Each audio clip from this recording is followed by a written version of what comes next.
Welcome back to Turning Hard Times into Good Times, hopefully. I am your host, Jay Taylor, and I'm really pleased to have with me a really good friend, John Rubino. And John, of course, most of you would know John from his frequent appearances on this show, but he is also he also heads up dollarcollapse.com. And you really need to go to that website. I mean, I went there this morning. I don't go every day, but this morning in preparation for our discussion, I went there. And every week he puts up videos. I guess this is top 10, but I think sometimes there's more than 10. If you really want to keep up with some of the most significant names among the hard money camp, anyway. For example, there's videos up this week: Rick Rule, Michael Pinto, Jim Rickards, Peter Schiff, David McAlvany, Raoul Pal, and more, and very, very good ones. And so I would say to go there as well as to read John's articles and others that he posts there. It'd be well worth your time if you're really a serious student of the markets. Thanks for joining me again, John. Hey, Jay. It's great to be back. It's always good to have you here. You're over there across the Rockies, up there in the Northwest, and some secluded area, supposedly, and far away from all the COVID people dancing around the streets of Seattle, I guess. Well, it could be a little more secluded from my point of view. We're not that far from Seattle, and I would like to be a lot farther based on what's going on over there. Yeah, but you do. But I mean, you do have to sort of. It's not so easy to get from Seattle to where you live, I think. So yeah, thank God that it's a hard trip. You have to put your car on a ferry to drive across, and that would slow down the whole giant protest caravans and everything, right? So hopefully, hopefully it doesn't come to that. Maybe we're basically done with the whole civil unrest thing for this cycle until after the election. I think we're going to go back into it afterwards. That's what I'm afraid of. But John, the least important election of our time, you wrote, and that's the article that's posted at Dollar Collapse. So folks, you can go read that. But John will tell us some of what's in there now. So. As you start out, you say a consensus seems to have formed on both left and right that the upcoming presidential election involves some literally existential questions, making it the most important election of our lifetimes. In fact, the opposite is true, you say. This election is the least important of the past 30 years and very possibly the least important ever. Because to put it bluntly, we're kind of screwed either way. So let's consider some of those supposedly existential threats, and then you name a bunch of them. You start out with a politicized Supreme Court. Talk to us about that. Yeah, I mean that is one of the major issues of this election. Mm-hmm. But in a system that's rapidly going bankrupt, it's not really going to matter all that much whether, for instance, Obamacare gets repealed. And actually, the only issue on Obamacare that's before the Supreme Court is just this one little thing called the mandate, where the government can force you to buy insurance. Right. And that's clearly unconstitutional. The government does not have the power. Nowhere in the Constitution does it say the government is allowed to tell us what to buy. So that should be. That shouldn't pass muster of the Supreme Court. It should be knocked out of Obamacare. But you know what? Obamacare would just go on as before, minus the mandate. So that's not that big of a deal. Yeah. And in any event, if that accelerated the move to Medicare for all, then from a liberal standpoint, it's actually progress, even though it might not seem like it at first. Not progress for you and me, but progress for people who would like to see total government-run healthcare. And then abortion is another one where Roe versus Wade is clearly a bad decision because, in 1973, the Supreme Court wanted abortion to be legal and so just made up a right in the Constitution. They said the Constitution implies that because there's a right to privacy, abortion is a private thing, therefore abortion cannot be made illegal in any state. That could easily be overturned by a conservative court, and that has the left is just freaked by that prospect. But if it happened, most states would just turn around and make abortion legal, and then they would figure out a way to ferry women from the pro-life states in. So there would still be abortion. And, Yeah. Roe versus Wade would not end abortion. It would just put it back into the legislative realm where it should have been all along. We as voters get to decide about this thing. So a Supreme Court that goes conservative from here wouldn't actually change the world in any huge fundamental way. And if it leads the Democrats after the election, when they, assuming they take power this time around, to then try to pack the court, then that opens up a whole new political battle, which will probably go against the guys who are trying to pack the court, right? That seems like a really unpopular thing to do. So, this battle over this Supreme Court nominee and what happens afterwards has nothing to do with the fact that we're going bankrupt. And that's the overriding fact. And a lot of these other, especially the social issues, they're very important. I don't want to minimize the validity of points of view on social issues, but, battling over them now is like battling over renovating the kitchen while your house is burning down. The big thing that's happening will make all of this stuff seem kind of quaint in retrospect, because we are headed for a financial crisis that is going to be epic. It'll be unlike anything certainly that we've seen in our lifetimes, and, very possibly like we've seen ever, because we're corrupting fiat currencies all around the world. This isn't a one country thing. This is a global, hyperinflation / currency crisis that's coming our way. And so I'm frankly kind of exhausted by the political battles that don't involve debt, because, if we then go on to debt, as an issue in this election, well, we were running $1 trillion deficits before this election under the Republicans, supposedly the small government party, and we'll be running $1 trillion deficits after the election, regardless of who wins. We are headed for that cliff at an accelerating rate, and this election will not affect it in any way. I mean, we'll be spending money on different things depending on who's in charge, but we'll still be spending that money. We will still be using negative interest rates to encourage the private sector to take on unreasonable amounts of debt, because that's how you generate, what little tax revenue that governments do get these days. You get people to buy houses and cars and things like that and pay sales taxes and et cetera, et cetera. I see what you mean. I definitely buy that part of it, but I'm not quite sure, John, that I would agree with regard to the insignificance of this election for a couple of reasons. Let's say that the Democrats take the Senate. Assume they keep the House, I more or less do, but they have a good chance of taking the Senate. And they win the White House, and they decide that they're going to get rid of I guess they could get rid of the Electoral College. Does that have to go through would that have to be an amendment? I'm not sure.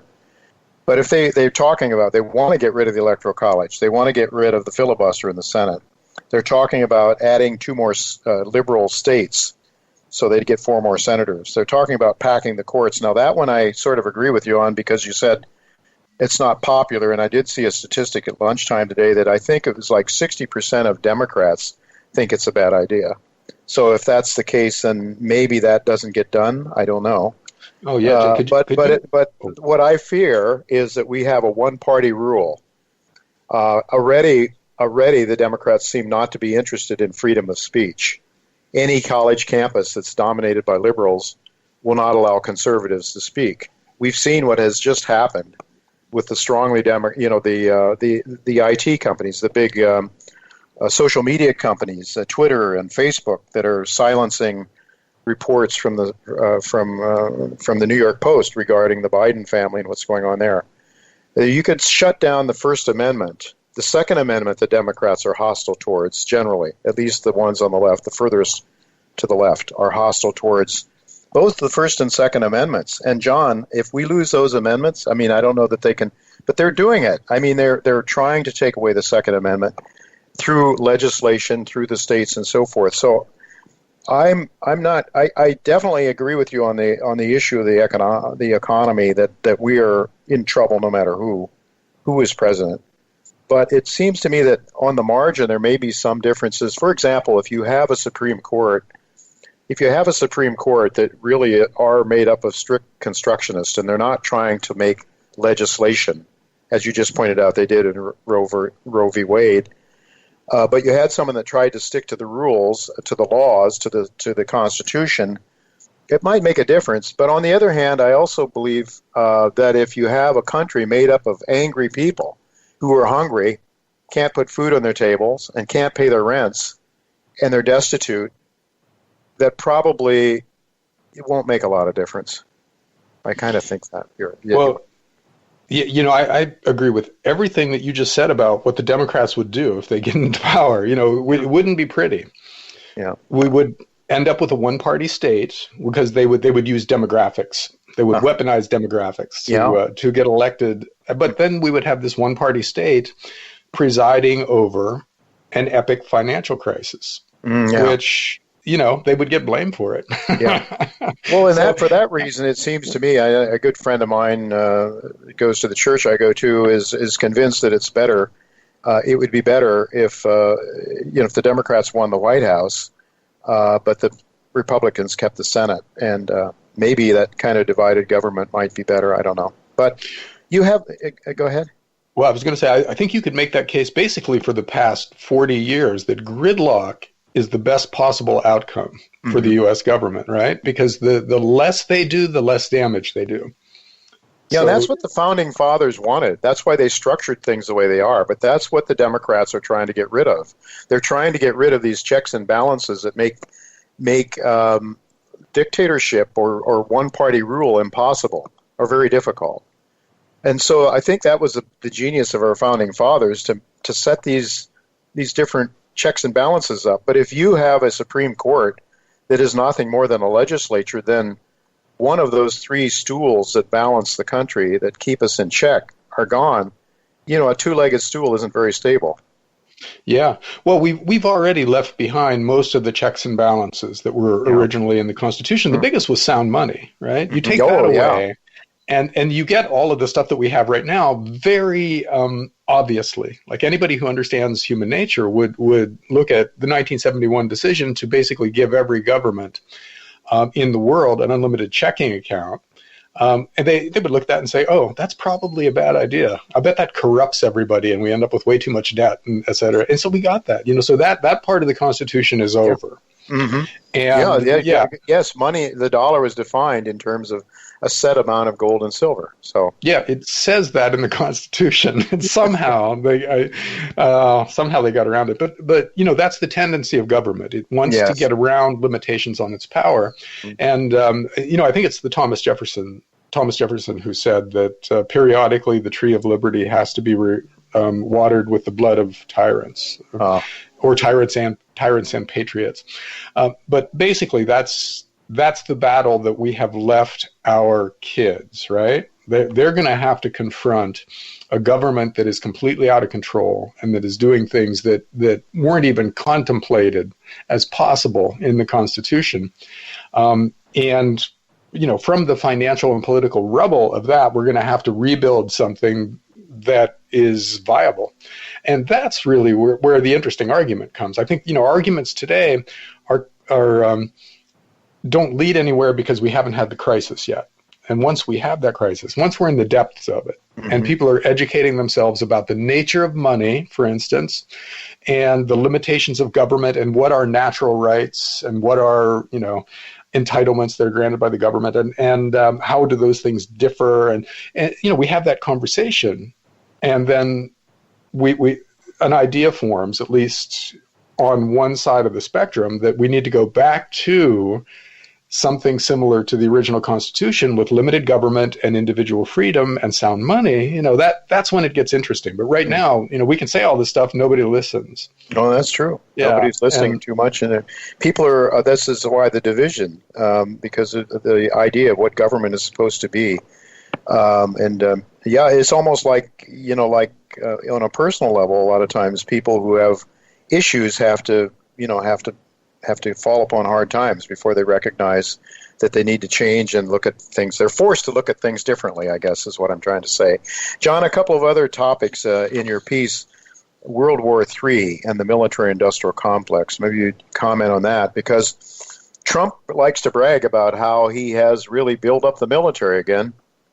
On the other hand, he hasn't started any new wars, which is pretty good for 4 years. Yeah, to his credit. And you know, that to me is by far the biggest thing that the federal government does, because I have two draft age sons. And, Sure. you know, it is crucial that they don't get sent over to some, you know, Middle Eastern hellhole thing that where, you know, it's a pointless fight, but they still might lose their legs. Or, you know, I just hate the prospect and don't want to see it. And, you know, Trump, I'm grateful that he has not started any new wars.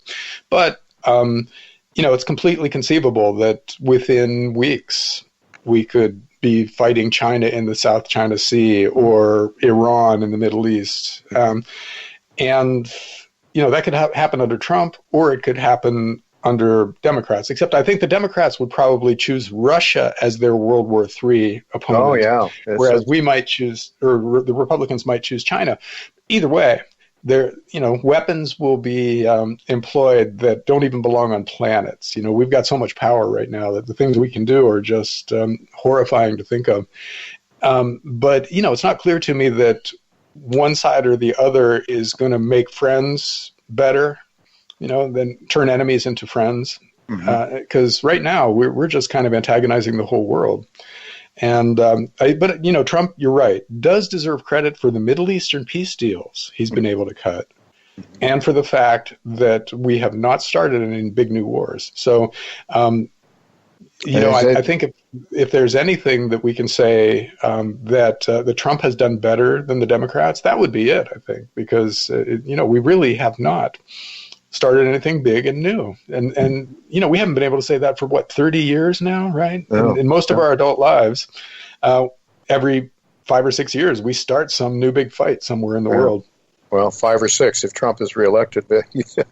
You know, anyway, that's a big one to me as well. And I think Eisenhower was so concerned about it. But John, I think that, you know, we talk about the deep state. That what is the deep state is this huge amount, this military-industrial complex that Eisenhower was very concerned about.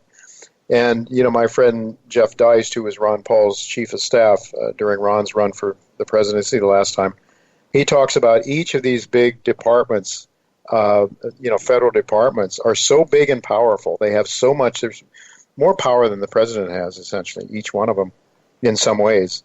And the money that's involved in these, I mean, just think about how Washington keeps getting bigger. All around Washington, and the D.C. complex keeps moving and expanding outwardly. And those states that used to be conservative are turning blue. They're turning blue because anybody that gets their money through the government wants to see that continue and get bigger, right? It seems like it. Oh, yeah. You know, I used to live in Virginia. And it was a conservative state. Very conservative. There was no chance of them going for a Democrat presidential nominee. I remember. And now, because of Northern Virginia, which is, you know, that's all full of government employees, so they tend to vote liberal because that's, you know, that idea. They have the idea that that's going to funnel more money into their neighborhoods and the departments of the government that they work for.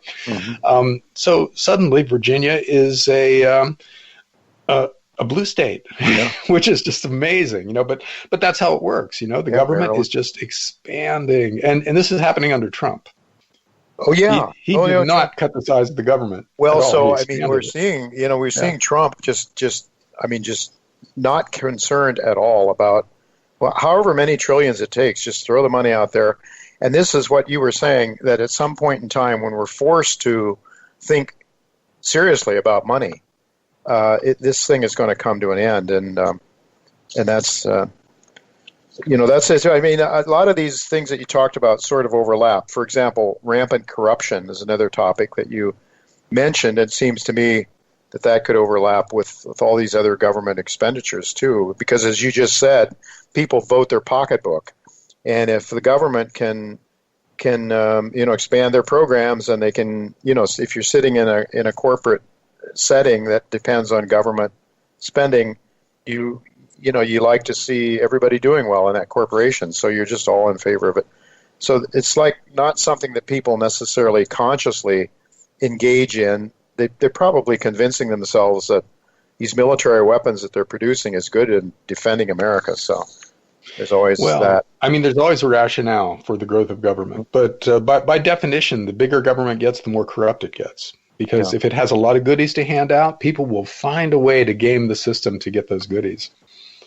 Well, this is the issue then in terms of the goodies, and the goodies have been available because of the United States power, its military-industrial complex, its ability to force other countries to use the dollar as our currency went off the gold standard. The petrodollar came into being, and so this gravy train has been able to go for a long time. But I don't know. At zero interest rates, John, how many foreign countries are going to want to really be buying treasuries?